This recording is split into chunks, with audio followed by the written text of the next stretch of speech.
मोदी जी को शुक्रगुजार होना चाहिए, खासकर शेख खानदान का। शेख साहब की वजह से जम्मू कश्मीर का इलाहाक मुल्क के साथ हुआ। उमर अब्दुल्ला जब बीजेपी में वजीर थे तो पोटा बनने से पहले यहाँ लागू किया गया, शातू उसमें बैन होगी।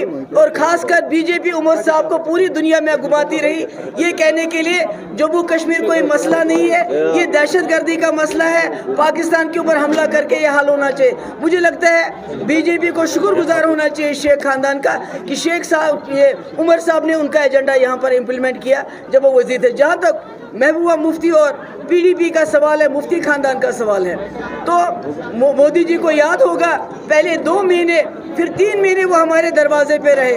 उनके लोग कि खुदा के लिए हमारे साथ सरकार बनाओ और आप जो शर्त रखोगे हम आपके साथ सरकार बनाने के लिए तैयार हैं। और हमने शर्तें रखी, 370 के साथ छेड़छाड़ नहीं करना और रास्ते खोलना, एस्पा खत्म करना, पाकिस्तान से बात करना, हुर्रियत के साथ बात करना, जिसके लिए हमने वहाँ से बहुत बड़ा डेलीगेशन भेजा। तो वो तो उन्होंने खुद हमारे दरवाजे पे आए, चाहे शेख साहब के अब्दुल्ला खानदान के दरवाजे पे उमर साहब को मिनिस्टर बनाने के लिए बीजेपी में उसको इस्तेमाल करने के लिए, चाहे हमारे दरवाजे पे मुफ्ती खानदान। तो अब वो क्या कहते हैं? मैम, पाकिस्तान के डिफेंस मिनिस्टर जो है नेशनल कॉन्फ्रेंस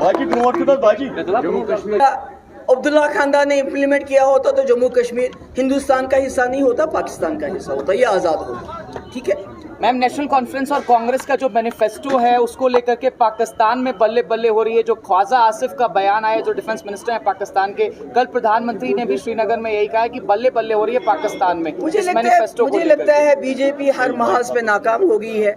उन्होंने कहा था हम हर साल 2 करोड़ नौकरियां देंगे, 10 साल में 20 करोड़ नौकरियां बनती हैं। हिंदू मुस्लिम करने के बाद, लोगों मुसलमानों को लिंच करने के बाद, मस्जिदें तोड़ने के बाद अब उनको पाकिस्तान याद आ रहा है। तो ये तो सिर्फ उनका अपना फेलियर छुपाने के लिए उल्टी सीधी बातें करते रहते थे।